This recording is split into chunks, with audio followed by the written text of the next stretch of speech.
Welcome to Poetry Palace TV, episode 26. I am Tom Beal, and this is my Diary of a Poet series. The intent of this show, if you're new, is to read Volume 18, Internal Revolutions, poems I've been writing to my late wife since February of 2020. Unfortunately, I have not yet been able to read them in a composed manner.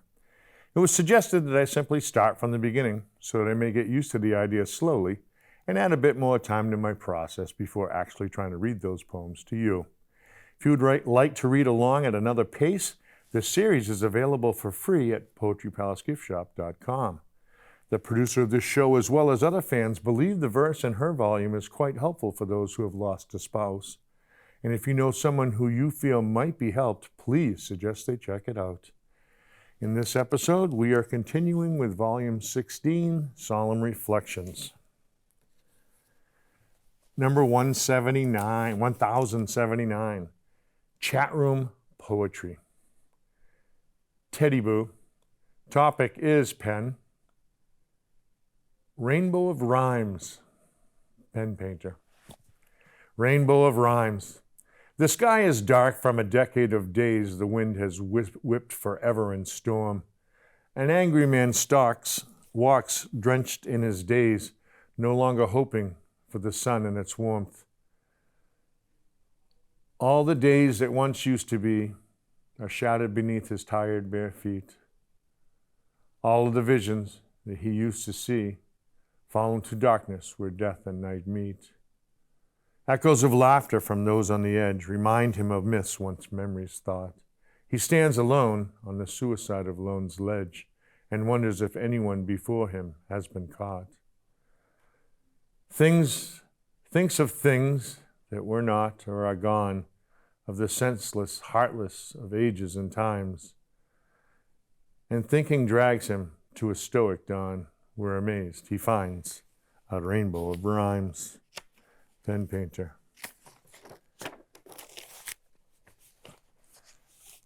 Number 1081, Teddy Boo again. Topic, Shattered Image. The dispensation of the day is disgusting, and at every level, I seem to fail myself. Imagination's plan seems not go but busting, while final efforts dust on financial lack's shelf. What a grand scheme of things appeared on the horizon, when my hairs were all brown and my waist was still thin. Now I just sit here with wireless Verizon, trying to stay in the fight, forget about PIN.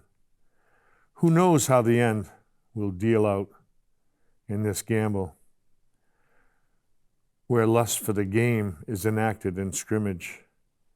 The march is continued in everyday ramble, with no gun to carry but my own shattered image.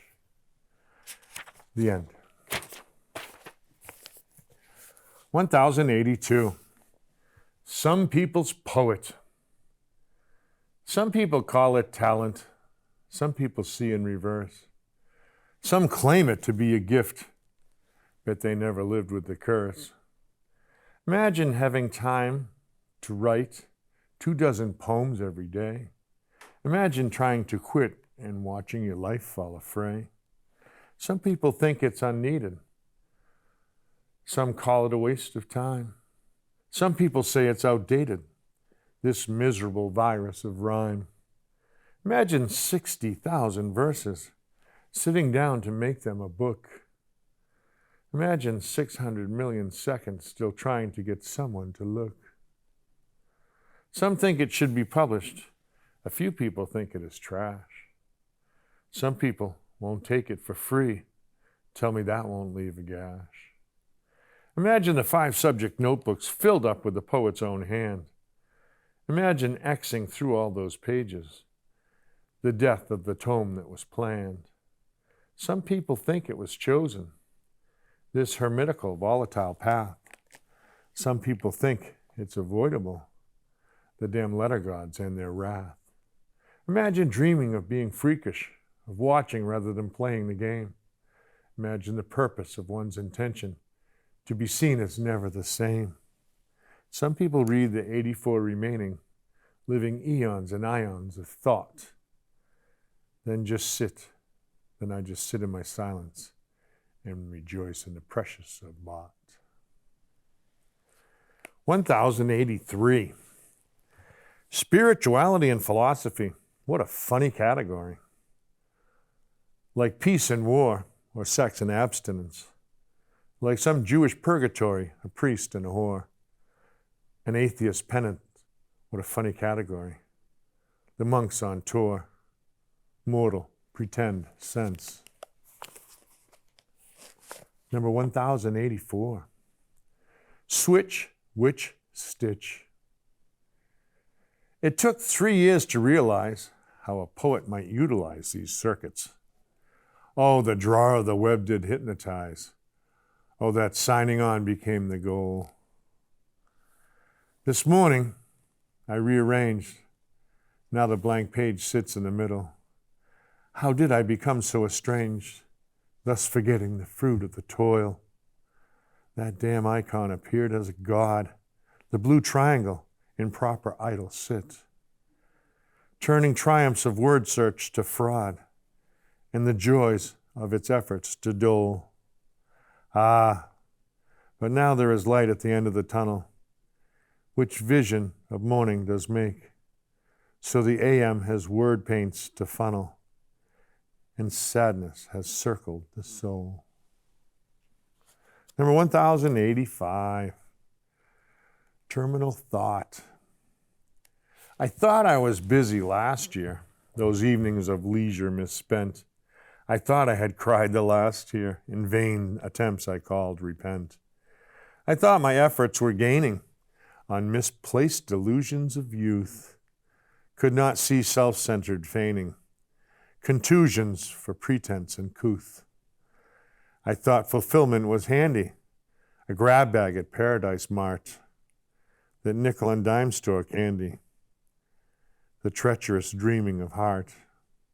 I thought myself in seclusion amidst the universe of word.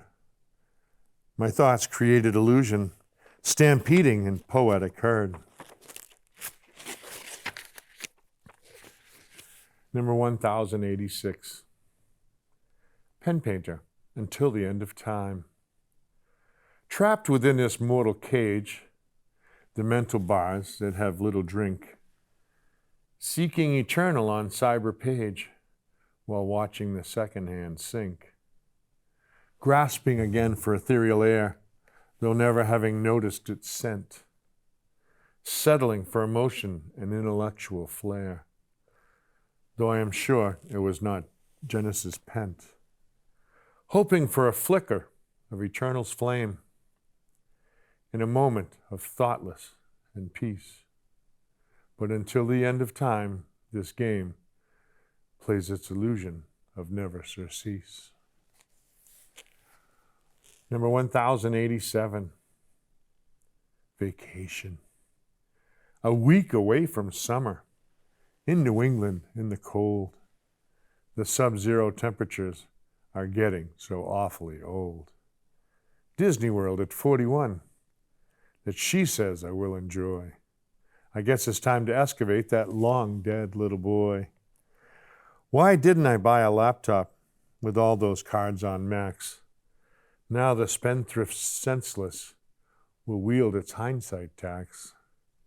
Where did I hide those journals that one Christmas came in wrap? Where is that cross I used to bear with the black illegible sap?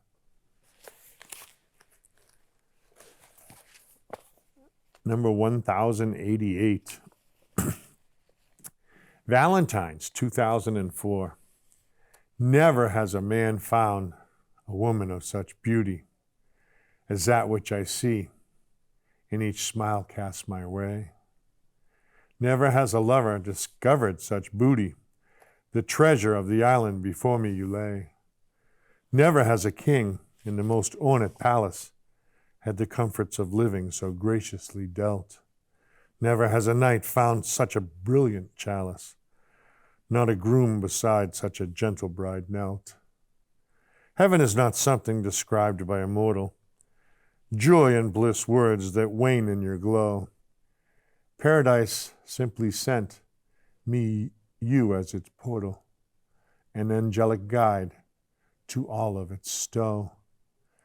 Now day begins with the dawn of your heart shine, raining hope eternal of the healing of all scars, ending the promise of another dawn to be mine. Night is the memory of kisses that twinkle like stars. Happy Valentine's Day, my beloved wife, though my love pales in the shadow of yours. Here is my greeting, filled with the gratitude of life, unforeseen in eons of living amidst my befores. Number 1089, pen painter, vernal canvas. The star-speckled sky of central New England is spewing snow, though spring is announced.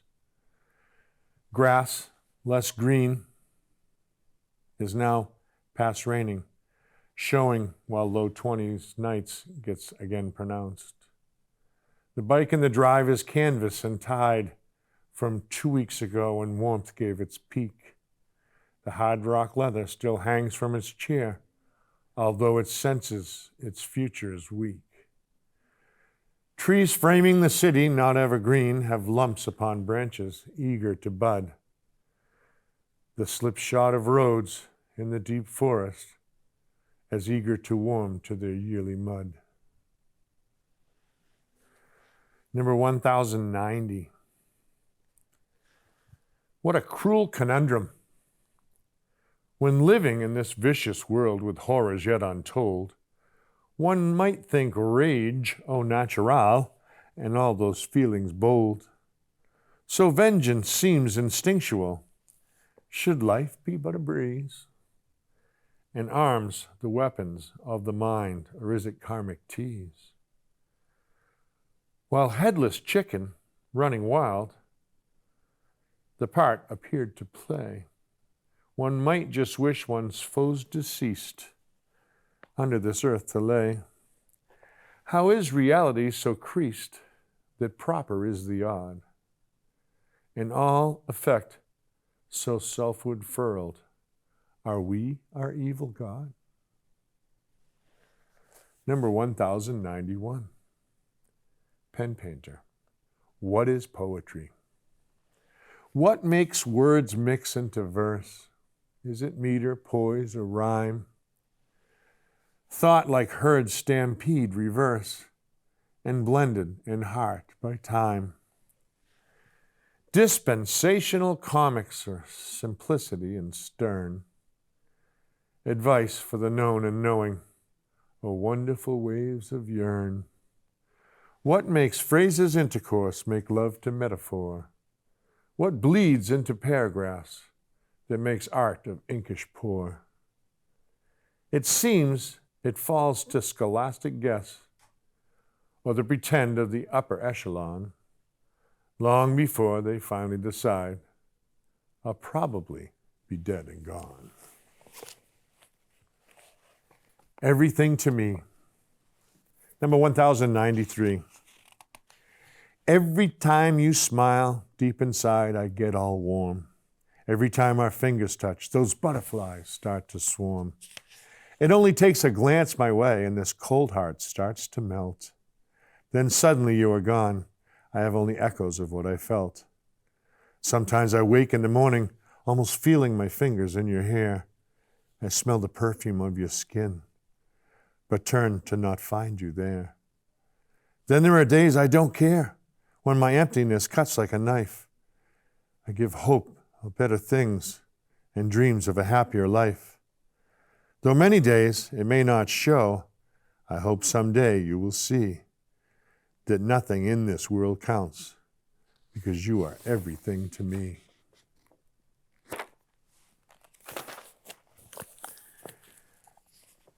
I believe that's as far as we're going to go today. Thank you very much for joining me for this episode of Poetry Palace. I hope there was something that caught your ear. Please feel free to check out the website, and I hope to see you again next week. Au revoir.